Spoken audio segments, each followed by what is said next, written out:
일주일 동안 평안하셨죠? 오늘은 우리 시대의 소망 제86장입니다.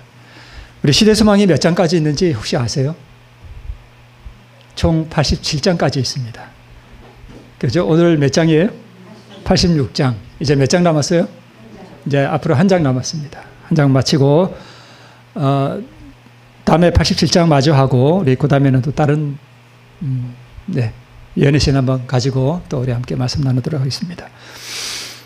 오늘은 이제 86장 가서 모든 족속을 가르치라 하는 제목이고요. 우리 본문의 말씀은 마태복음 28장 16절로 20절입니다. 11 제자가 갈릴리에 가서 예수의 명하시던 산에 이르러 예수를 배웁고 경배하나 오히려 의심하는 자도 있더라.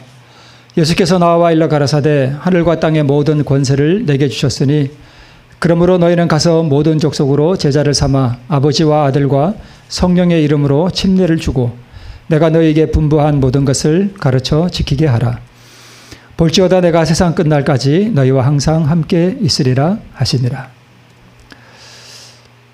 우리 앞에 본문에 나온 것처럼 11 제자가 갈릴리에 가서 예수의 명하시던 산에 이르렀다 이렇게 돼 있죠. 그러니까 예수님이 제자들에게 뭐라고 명하셨나 하면 언제 갈릴리 인근에 있는 어느 산에서 우리 뭐하자?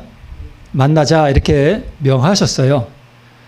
그래서 이제 제자들이 갈릴리 인근에 있는 어느 산에 가서 이제 뭐가 열렸나 하면 산상 집회가 열렸습니다. 우리 요즘 흔히 하는 집회가 재림 집회죠. 이제 이때는 승천 집회예요. 예수님의 승천하시기 바로 직전에 마지막 집회가 이제 열리고 있었는데, 물론 우리 마지막에 예루살렘 인근에서 예수님이 승천하실 때 또 따로 있었지만 이제 승천하실 때가 다 되어가는 시기였죠. 그래서 친히 시간과 장소를 예수님께서 지정해 주셨고 거기에 몇 명이 모였냐면 약 500여 명이 모였다 그랬습니다. 어떻게 보면 대단히 많은 사람들이 모였다고 볼 수 있습니다. 모인 사람들에게 그 11 제자가 이렇게 군데군데 막 모여 있을 거 아니에요? 그럼 가서 제자들이 뿔뿔이 흩어져서 예수님에 관해서 제자들이 말해줬다고 되어 있습니다.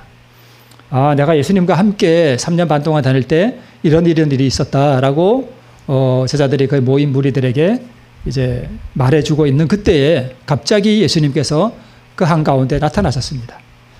그러니까 예수님이 부활하신다면 좀 이상해요. 이게 멀리서부터 이렇게 오시는 게 아니라 갑자기 이렇게 뿅 하고 나타나듯이 이렇게 나타나셔요. 지금도 아마 그런 장면인 것 같습니다. 여기 어딘지 혹시 아세요?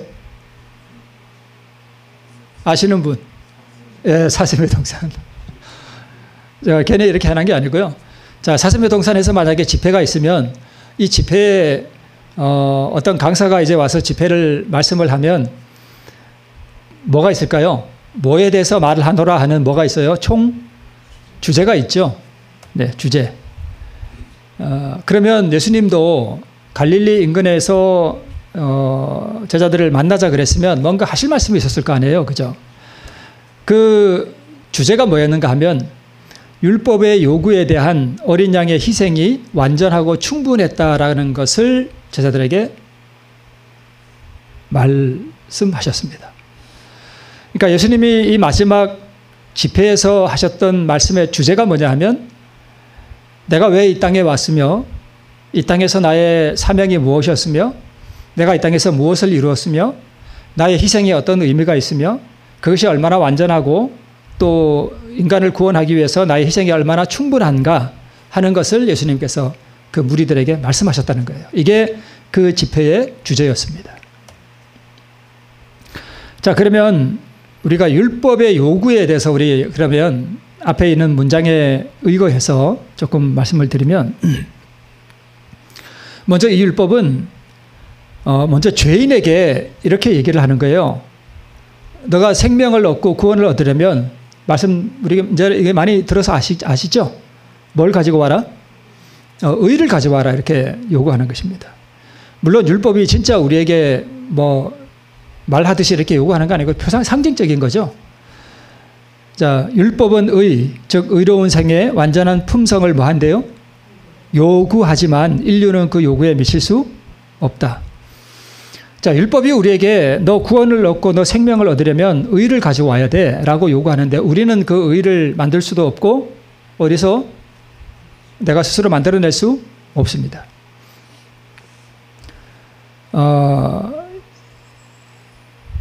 그러니까 율법이 요구하는 이 의가 뭐냐 하면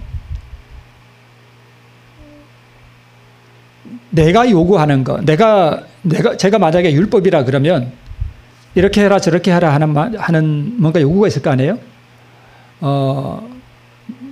하나님을 사랑하고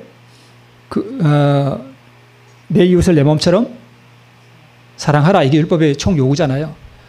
근데 우리 사랑이 없잖아요. 그죠? 그리고 사랑 안 한 것도 우리 삶에 가득하고 그러한 상태에서 우리가 율법을 지킬 수도 없을 뿐만 아니라 이미 우리는 죄인으로 태어났기 때문에 이 율법의 요구를 이룰 수가 없어요.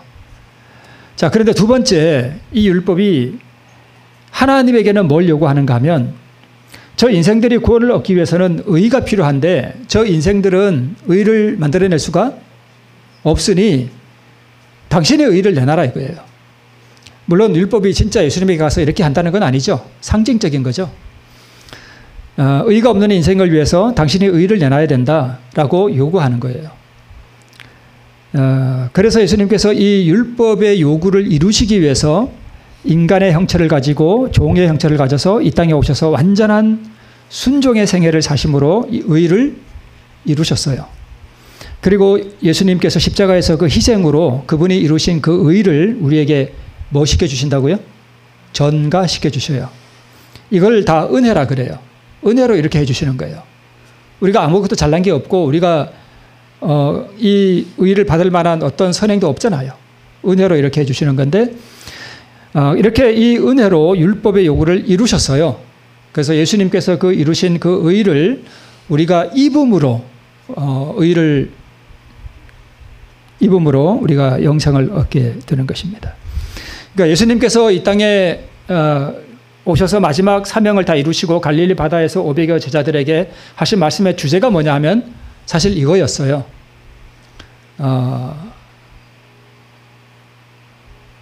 내가 그 의를 이루었다는 것이고 내가 그 희생을 통해서 이 의를 너희들에게 전가시켜 주시기 위한 그 속죄의 준비를 내가 완전히 이루었다 하는 것을 그들에게 말씀해 주셨던 것입니다.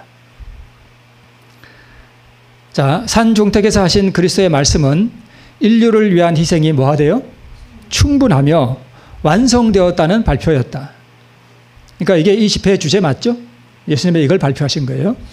속죄의 조건들은 성취되었고 그분이 이루시기 위하여 세상에 오신 사업은 뭐 되었대요? 완성되었대요. 자, 여기에 말씀하고 있는 이 사업의 완성은 속죄 사업의 완성은 아니에요. 왜냐하면 속죄 사업은 지금도 뭐 하고 있어요? 계속 진행되고 있어요. 그래서 이 속죄 사업은 언제 완성되는가 하면 우리 조사 심판이 끝나고 이제 의인과 악인이 완전히 분리되고 난 다음에 예수님이 재림하시죠. 그 다음에 의인들은 승천하죠. 그 다음에 이 의인들이 천년기 동안 하늘에 가서 하는 일이 뭐냐 하면 구원받지 못한 사람들을 조사 심판해요. 지금은 예수님이 하늘에서 이 의인들의 조사 심판을 하고 천년 동안은 이 의인들이 예수님과 함께 하늘에 가서 책들을 펴놓고 죄의 책이겠죠. 죄의 책들을 펴놓고 그 사람들의 이 조사 심판을 하시는데 거기에 심판이 다 끝나면 모든 사람의 이름 옆에 형벌을 기록한다라고 되어 있습니다. 그리고 천년 후에 하늘 예루살렘 성과 예수님과 무천사들과 하나님이 다 이 지구로 세 번째 오셔요. 그리고 악인들을 부활시키시고 그들을 다 소멸시키시고 이 땅을 재창조하시죠. 그래서 이 지구가 하나님이 오셔서 피와 땀을 흘리시고 죽음을 경험하신 이 땅이 온 우주의 수도가 돼요. 온 우주의 중심이 돼요. 왜 수도가 되냐면 여기에 뭐가 내려오니까? 하나님의 보좌가 일로 내려와요. 그래서 그렇게 악인들이 멸망하고 악한 천사, 마귀도 다 소멸되고 더 이상 이 땅에 이 아픔과 슬픔이 다 끝나는 그때가 속죄 사업의 완성이에요. 그때 완성되는 거예요. 지금은 속죄 사업이 계속 진행되고 있는 거죠. 그러면 여기서 말하는 이 사업이 완성되었다는 뜻은 뭐냐 하면 그 앞에 있는 문장을 보면 그분이 이루시기 위하여 세상에 오신 사업이 완성됐다는 거예요. 그러니까 의를 만드시고 그 의를 우리에게 전가시켜 주시기 위해서 희생을 치르신 그분의 사업이 완성됐다는 거예요. 그죠? 네. 자, 그래서 속죄의 조건이 완성되는데 이 속죄의 완성을 위해서는 속죄의 조건이 완성되기 위해서는 이 예수님께서 이루신 이 속죄 사업을 사람들에게 뭐 하는 일이 필요해요? 전파하는 일이 필요하단 말이에요. 그죠? 자, 로마서 10장에 이런 말씀이 있습니다. 누구든지 주의 이름을 부르는 자는 뭘 얻는데요? 구원을 얻으리라. 여기서 주의 이름을 부른다고 해서 주여 주여 한다고 구원받는 건 아니죠. 예, 그건 깊은 의미가 있죠. 그런즉 너희가 믿지 아니하는 자를 어찌 부르리요? 듣지도 못한 이를 어찌 믿으리요? 전파하는 자가 없이 어찌 들으리요? 보내심을 받지 않았으면 어찌 전파하리요? 기록된 바 아름답도다 좋은 소식을 전하는 자들의 발휘함과 같으니라. 그러니까 이 좋은 소식을 그러니까 들음으로 예수님을 믿고 예수님을 향하여 그 구원을 탄원하는 부르짖음이죠. 부르는 게. 그러면 그 예수님을 알아야 우리가 예수님을 부르는데 이 예수님을 알려면 뭐 하는 사람이 있어야 돼요? 예수님을 전파하는 사람이 있어야 된다는 거예요. 이 사람들이 없이 우리가 어떻게 예수님을 알게 되겠으며 예수에 대해서 듣겠느냐 하는 것입니다. 그래서 예수님께서 거기 모여 있는 500명들에게 사명을 맡기셨는데 그 사명이 뭐냐면 네 가지예요. 우리 본문에 나오죠. 그러므로 너희는 가서 모든 족속으로 뭘 삼아? 제자를 삼아 아버지와 아들과 성령의 이름으로 침례를 주고 내가 너희에게 분부한 모든 것을 가르쳐 지키게 하라. 이 네 가지예요. 이 네 가지 사명을 예수님께서 제자들에게 주셨습니다. 자, 먼저 제자를 삼고 침례를 주는 거, 이거를 전도라 그럽니다. 제자 삼고 침례 주는 거. 사실 제가 그냥 머릿속에만 있는데 하지는 못했는데 사실 교회가 해야 할 중요한 일은 설교도 중요하지만 어떻게 보면 더 중요한 게 뭐냐 하면 제자 삼는 게 제일 중요해요.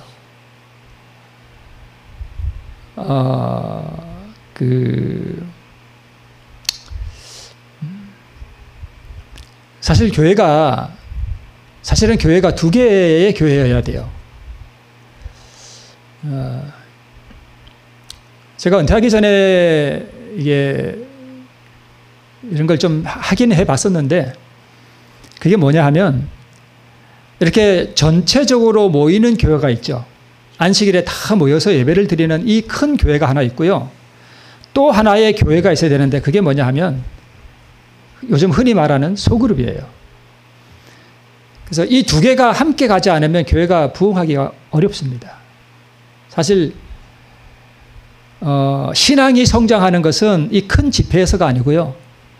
소그룹에서 신앙이 성장해요. 거기서 그 소그룹에서 뭐가 이루어져야 되는가 하면 제자 삼는 게 이루어져야 돼요.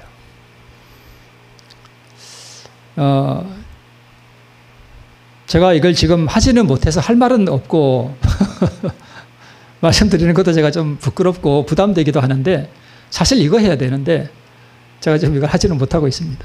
네. 이걸 하면 사람이 변화된다는 걸 저도 봤어요. 제가 해봤거든요.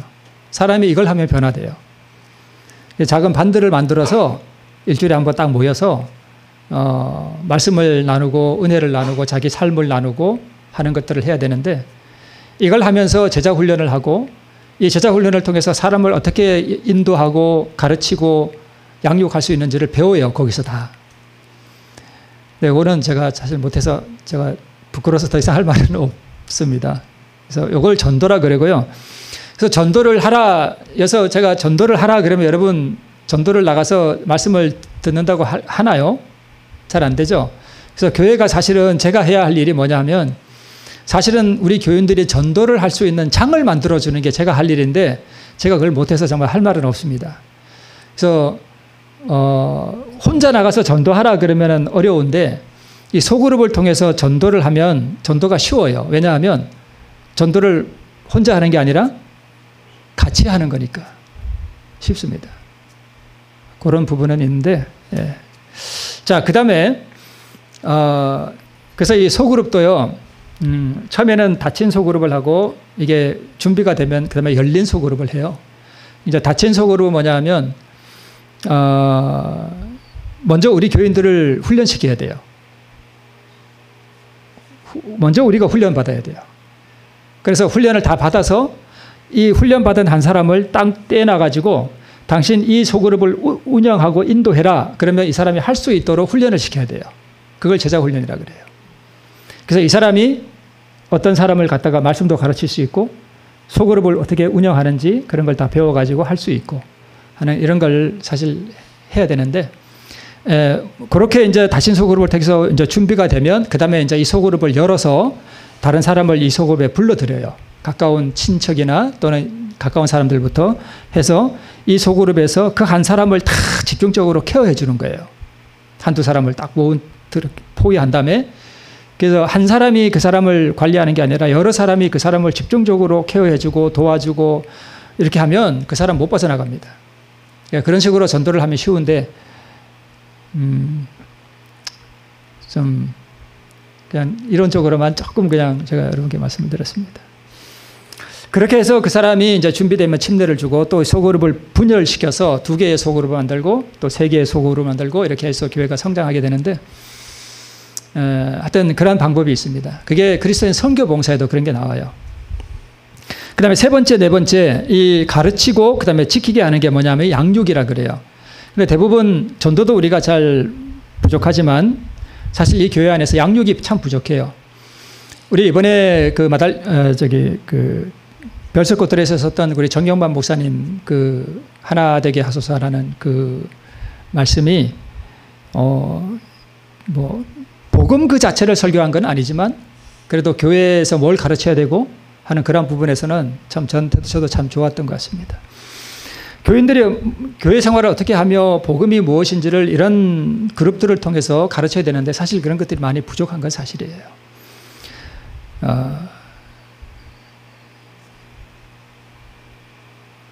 그래서 제자를 삼아서 침례를 주고 침례를 주고 난 다음에는 그냥 우리 보통 그냥 나몰라라고 그 다음에 알아서 크도록 놔두죠.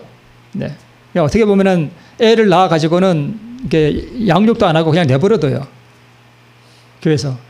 그러다 보니까 이 사람이 교회 와도 누가 별로 이렇게 봐서 아는 척도 안 하고 어떤 분들은 교회에 왔는데 식사 시간이 됐는데 교인들끼리만 식사를 하고 이 손님으로 오거나 아니면 얼마 나오지 않은 사람은 저 혼자 가서 혼자 식사를 이렇게 하는 일들이 있어요. 그럼 이 사람이 그 다음날 교회 나올까요? 안 나올까요? 그 다음 주에? 절대 안 나옵니다. 안 나와요. 그러니까 나한테 별로 관심도 없고 물론 이렇게 너무 밀착해도 부담이 되긴 하지만 교회가 그런 게 있습니다. 어딜 가나 우리 재림교인들은 비슷한 것 같아요. 호주의 우리 재림교회에 어떤 분이 이런 얘기를 해요.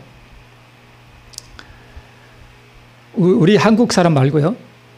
이제 보통 교회 보면 자기 자리가 있죠. 어디 가나 그런 것 같아. 꼭 자기 자리 가서 앉아. 누가 그거 앉으라 한 것도 아닌데 꼭 보면 자기 자리 가서 앉아. 안 변해. 근데 어떤 손님이 와가지고 처음 오는 손님이 어떤 자리 가서 이렇게 앉았대요. 그러니까 기존의 교인이 가서 그러더래요. 여기 제 자리예요. 예. 그 손님이 어떤 마음이 들까요? 아닌 것 같죠? 제가 스위스에 가봤거든요. 스위스 쭈리히인가? 자세히 기억 안 나는데 그 도시가 뭐였는지 잃어버렸는데 스위스가 참 아름답거든요. 그 쭈리 이제 그리스 사람들이 모이는 교회 갔는데 제 친구 목사님하고 이제 거기 갔거든요. 갔는데 그 사람들도 우리 교인들하고 똑같은 것 같아요. 저희가 왔는데 아무 관심도 없고 쳐다보지도 않고 밥 먹는 데 와서 뭐 어디서 왔냐 물어보지도 보는 사람도 없고 전혀. 그래서 제가 야, 이게 재림교회가 세계적으로 다 똑같은가 하는 그런 생각을 가진 적이 있습니다. 그런데 이 소그룹을 하게 되면 소그룹에 내가 예를 들어서 12명의 소그룹이 딱 이렇게 구성되어 있는데 거기에 어떤 구도자가 하나 딱 들어왔다 그러면 그 사람이 만약에 교회에 오면 이 소그룹이 어떻게 할까요? 그 한 사람을. 네, 내 식구거든요. 그래서 착 달라붙어가지고 그러면 이제 그 사람들 잘 안 떠납니다. 예, 그런 게 사실 되어야 되는데 그런 부분이 좀 많이 부족하죠. 시간이 너무 많이 갔네요. 자, 그러나 그리스도께서는 제자들에게 계급이나 지역을 초월한 믿음과 예배, 즉 모든 백성과 모든 민족과 모든 계층의 사람들이 받아들일 수 있는 믿음을 선포할 사명을 주셨다 그랬습니다.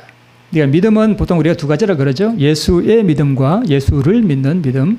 그래서 예수의 믿음은 예수님이 가지셨던 믿음인데 그분의 겸손, 또 순종의 생애, 또 고난과 희생, 그분의 완전한 의, 이런 것들을 말하고 예수를 믿는다는 것은 나를 그분께 드리고 그 예수께서 이루신 그 예수 자체와 또 그분의 의를 우리가 받아들이는 그 믿음을 말하는 거예요. 사실 이 두 가지가 전에 했으니까 그냥 넘어갈게요. 자, 어디서부터 선교 사업을 시작할 것인가? 예수님은 제자들에게 선교 사명을 주실 때 즉시 뭐 어디 세계 먼 곳에 나가서 전파하라 그런 것이 아니라 어디서부터 하라 그랬는가 하면 예루살렘에서부터. 예수님이 예루살렘에서 고난을 받으셨으니까 너희도 이 선교 활동을 통해서 나의 고난에 동참하라는 그런 첫 번째 의미가 있었고요. 또 예수를 죽인 사람들을 향해서 그들을 회개로 초청하라는 그러한 사명을 주셨어요. 그러니까 예수님의 성품이라는 게 자기를 죽인 그 유대인들에게도 다시 뭘 주고 싶은 거예요? 회개의 기회를, 구원의 기회를 또 주고 싶은 거예요. 그러니까 예수님의 성품이 어떠한지를 우리가 이 모습을 봐도 알 수 있죠. 그분이 참으로 은혜롭고 자비롭다는 것을 알 수 있습니다. 두 번째는 왜 예루살렘에서부터 시작하라고 했는가 하면 예수님을 비밀리에 믿는 사람들이 있었어요. 들키면 출교를 당하니까. 그리고 바리새인들과 랍비들에게 속임을 당해서 예수님을 믿지 못한 사람들이 있었기 때문에 거기서부터 선교 사업을 시작하라 이렇게 예수님께서 말씀하셨습니다. 우리도 만약에 선교 사업을 시작한다 그러면 어디서부터 시작이 될까요? 우리 가족, 또 우리 이웃들로부터 나가야 되겠죠. 그리고 나서 온 세상에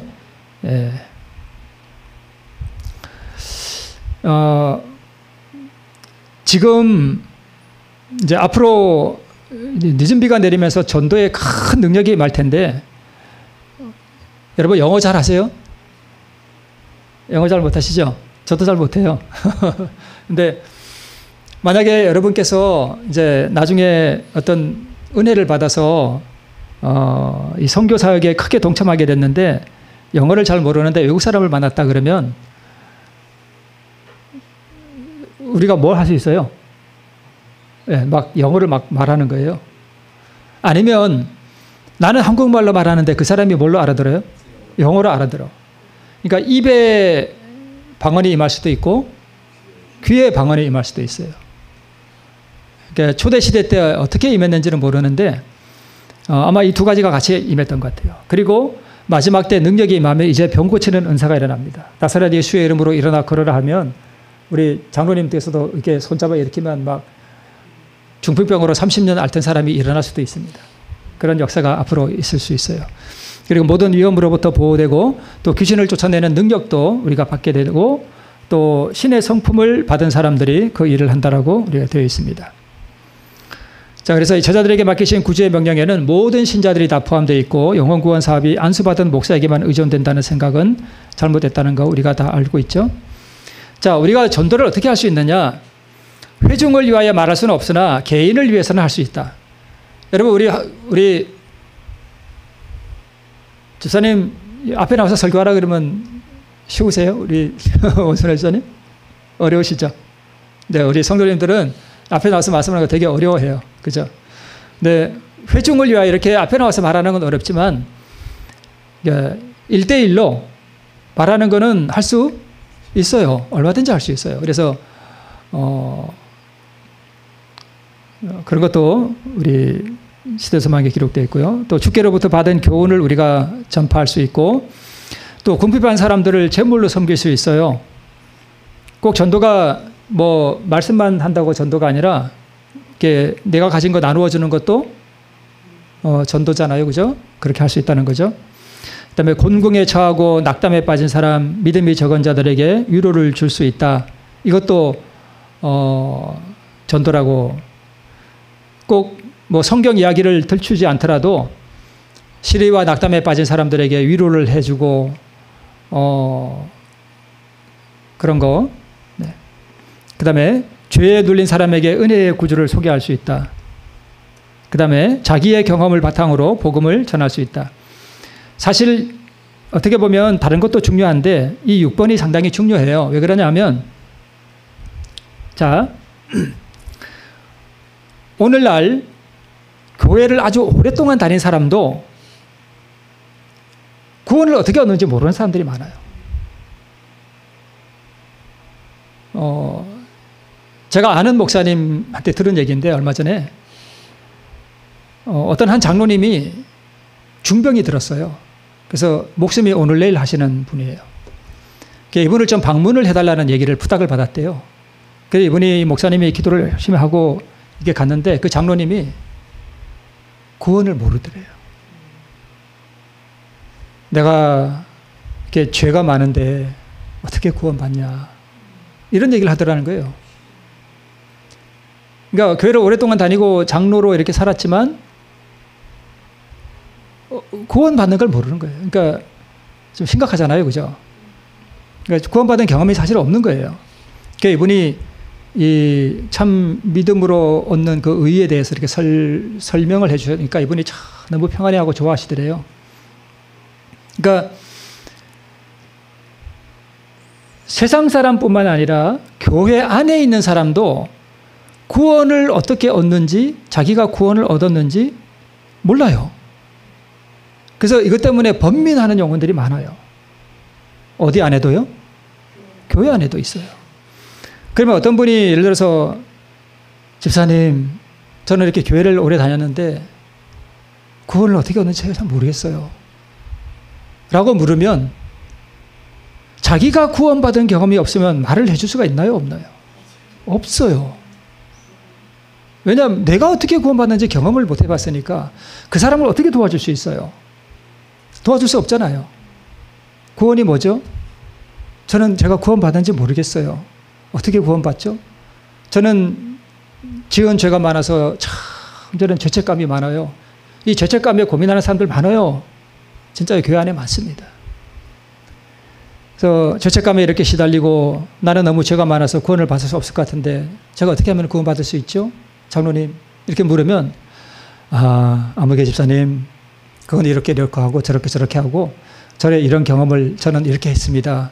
이렇게 하면 구원을 얻을 수 있습니다 라고 자기의 경험을 바탕으로 얘기할 수 있는 게, 그게 진짜 구원받은 사람이에요. 그렇지 않겠어요? 그죠? 네. 그래서 누가 아무개 집사님, 아무개 목사님, 뭐 장로님, 제가 어떻게 구원받을 수 있나요? 좀 가르쳐 주세요. 그러면 이렇게 하면 구원을 얻습니다라고 가르쳐 줄 수 있어야 돼요. 그게 진짜 구원이에요. 왜요? 내가 그 구원을 경험해 봤으니까. 그래서 이제 제가 그동안 이렇게 드렸던 말씀들, 어떻게 나를 주님께 바치며, 우리가 착한 일 많이 해서 구원 하늘나라 간다고요? 아니요, 절대 아니에요. 죄를 많이 져서 하늘나라 못 간다고요? 아니요, 절대 아니에요. 뭐가 없어서 못 가요? 의가 없어서. 그럼 그 의 어떻게 받아요? 제가 그동안 흔히 말씀드렸던 거잖아요. 그죠? 네. 그게 전도라는 것입니다. 그래서 가장 가까운 곳에서 시작할 수 있다는 것입니다. 물론 이런 전도도 있어요. 우리 김기곤 교수님 아시죠? 김기곤 교수님이 그 가족들이 다 이렇게 교회 신앙하는데, 이분이 하시는 말씀이 뭐냐면, 옛날에 자기 이웃에 어떤 할머니가 한 분 살았는데 이 할머니가 김규곤 교수님의 어머니가 아주 어렸을 적에 새댁일 때 새댁 교회 한번 가봐. 너무 좋아. 그러더래요. 그래서 이분이 교회를 다니기 시작한 거예요. 근데 그 할머니의 전도를 받은 이 새댁이 교회를 다니면서 이 새댁을 통해서 그 온 가족이 다 신앙생활을 하게 됐고 그 중에 한 분이 누구예요? 김규곤 교수님이에요. 그러니까 그런 전도도 있다는 거예요. 그죠? 그러니까 뭐 꼭 알아서가 아니라 그런 전도를 하면서 또 우리가 은혜를 받고 또 하나님의 성품으로 우리가 또 변화되는 그런 기회를 주셨다고 했으니까 그런 것도 있다는 사실을 우리가 알 수 있습니다. 근데 지금은 많이 표적이 안 따르죠? 제가 언제 말씀을 드렸는데 제가 옛날에 그 성남 고동동 교회에 있을 때 어떤 손님이 왔다가 가면서 저한테 그런 얘기를 해요. 요새는 왜 목사들이 이적을 못하냐 이거예요. 성경에는 그렇게 많은데 왜 못하냐 이거예요. 그때는 제가 너무 어려가지고 뭐 대답을 못했어요. 그런가? 능력이 없지. 그냥 그러고 말았는데 하나님께서 지금은 막 병 고치는 이적들, 놀라운 표적들 이런 거 허락하시지 않습니다. 왜냐하면 사단도 뭘 할 수 있어요? 할 수 있고 그래서 사단의 표적과 하나님의 능력이 혼동될 수 있고 가장 중요한 문제는 뭐냐면 지금 그런 거 막 주면은요 그 사람 어떻게 될까요? 이적을 향하는 사람 교만해져요. 자기가 뭐 된 줄 알고 그 사람 망합니다. 그래서 하나님께서 그런 거 안 하시고요. 그 다음에 늦은 비의 선한 능력과 빛이 온 세상에 드러날 때 그때야 주는데 왜 그런가 하면 그때 늦은 비 받는 사람들은 자아가 다 뭐 된 사람들이에요? 죽은 사람들, 다 도말된 사람들. 그래서 이 사람들에게 능력을 주고 막 병자를 일으키는 능력을 줘도 자기가 잘나서 그렇다 아는 것을 완전히 깨닫는 사람이기 때문에 교만하지 않습니다. 그래서 이 늦은 비가 내리면 큰 능력이 일어나요. 온 세상에 환하게 되는 놀라운 일들이 일어납니다.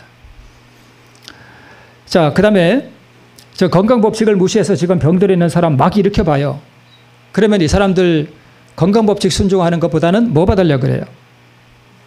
와서 안수받고 그죠? 일어나려고 그러죠. 건강법칙에 관심 없어요. 그러니까 지금은 그런 이적이 중요한 게 아니라 하나님의 말씀에 어떻게 순종하는 것이 중요하다는 것을 지금은 배우는 게 더 중요해요. 그래서 이적을 함부로 행해 주시지 않는다는 것을 말씀하고 있습니다. 교회가 냉랭하고 사랑이 없는 까닭이 뭐냐 하면 싸우는 교회는 왜 싸우냐 하면 선교 안 하는 교회가 싸웁니다. 진짜예요. 이 임진왜란이 일어난 이유 중에 하나가 뭐냐 하면 그 시대의 그 나라의 내분을 밖으로 뻗쳐나가기 위해서 그래서 내분의 소요를 없애기 위해서 그런 전쟁을 일으키는 경우가 많아요. 물론 우리가 그렇게 해서 선교를 하는 건 아니지만 그런 이유 때문에 하는 것은 아니지만 교인들이 하나님께서 우리에게 주신 이 선교 사명을 소홀히 하고 그렇게 할 때 안에서 자기들끼리 싸워요. 그래서 선교 열심히 하고 은혜가 충만한 사람은 교회에서 싸우지 않습니다. 예수님의 멍에를 메는 것이 그분의 능력을 받는 첫째 조건 중에 하나라는 것을 말씀하고 있고 다른 사업을 위한 적극적인 노력이 없는 곳에서는 사랑이 식어지고 믿음은 희미해진다라고 말씀하고 있습니다.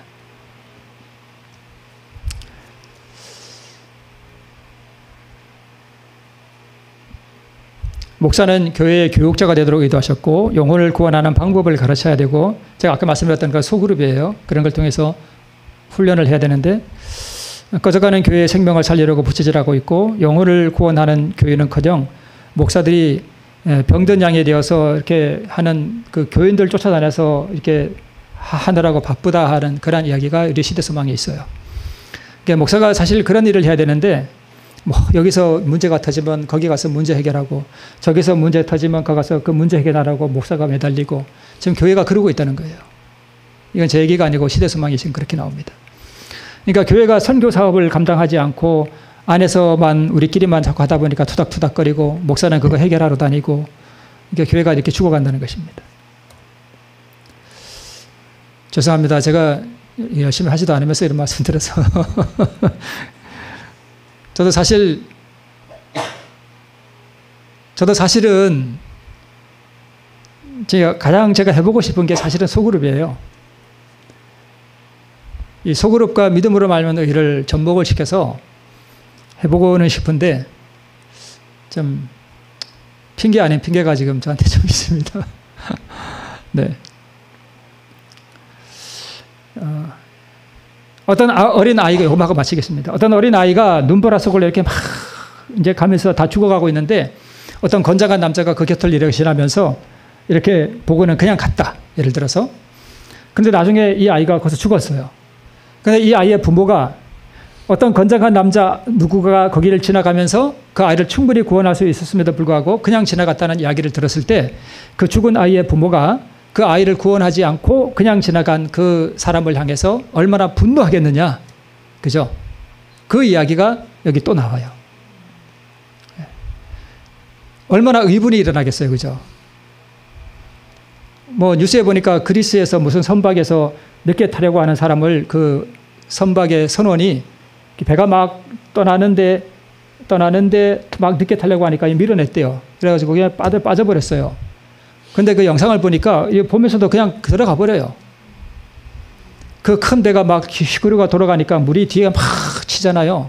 거기에 사람이 빠졌는데 보고는 그냥 가요. 그 지금 뭐 살인죄로 지금 기소됐다는 얘기가 있는데 참 어이없잖아요. 그죠? 우리가 그런 죽어가는 사람들을 보고 그냥 아무 관심도 없다면 우리가 그 선박에서 그 사람을 밀쳐내서 죽어가는 걸 보면서도 그냥 들어간 그 사람들을 보는 것처럼 하나님께서 이렇게 의분이 일어난다는 거예요. 그러니까 하나님께서 우리에게 주신 선교 사명이 얼마나 중요한 것인가 하는 것을 이번 장에서 말씀하고 있습니다. 사실 이러한 일들을 하도록 어떤 판을 짜는 일을 목회자가 해야 되는데 제가 그런 것을 못해서 한편으로 죄송하긴 하지만 우리 이러한 부분에 대해서 다시 한번 생각해보고 만약에 우리에게 기회가 주어진다면 우리가 이런 일들을 통해서 주님께서 우리에게 맡기신 이 선교 사명을 우리가 완수하는 가운데서 우리의 믿음이 자라고 또 우리의 성품의 예수님을 닮아가는 그런 우리 교회가 됐으면 좋겠습니다. 네. 말씀을 마치겠습니다. 우리 마치는 찬미 220